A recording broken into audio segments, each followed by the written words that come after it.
Hey guys, this is Moller from Moller Smokers, and on today's episode we're going to test the Disruptor design that I showed you on the last episode. But this time we're gonna put it in a small backyard pit, see how it does.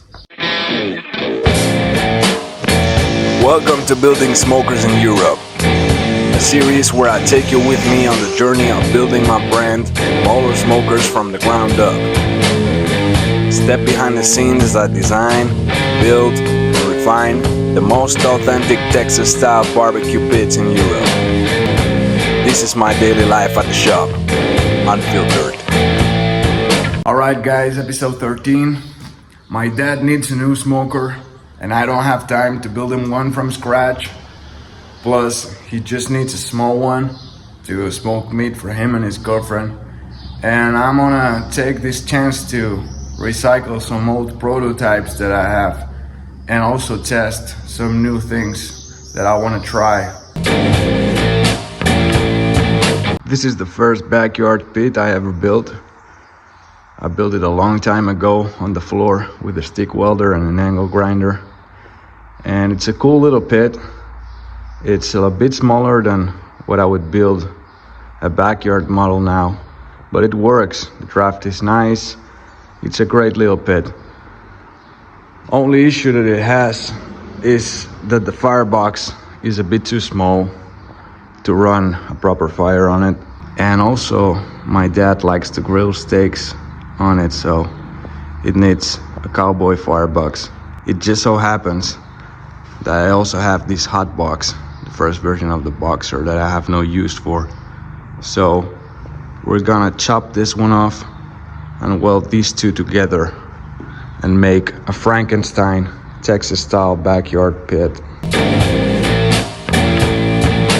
Alright guys, I got everything fitted.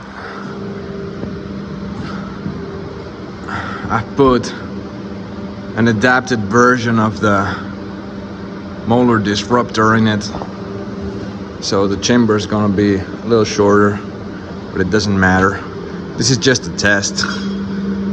So let's weld it out and take it outside. The most common problem with backyard pits like this is that they get too hot too quick.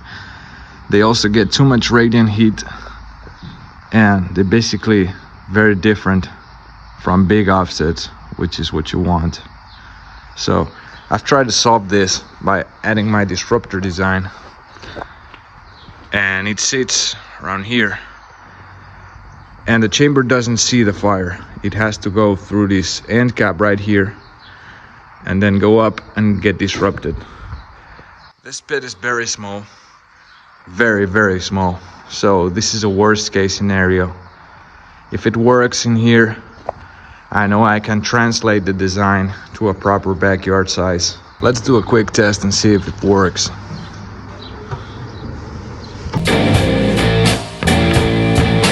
Been burning steady between 260 and 275.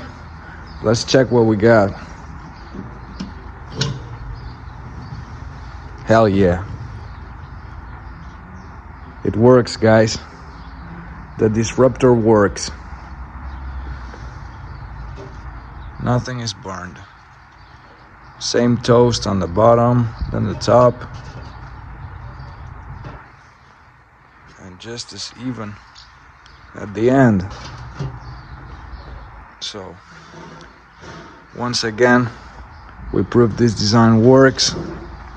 In a worst case scenario, this is not even a 60-gallon pit.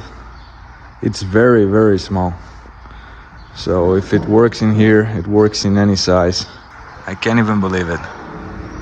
That's it for today, folks. I'm really happy to know that the design works exactly the same in a 250-gallon than a small backyard size. So if you like this kind of content, you know the drill. Subscribe, leave a comment, and ask any questions you want. I'll see you in the next one.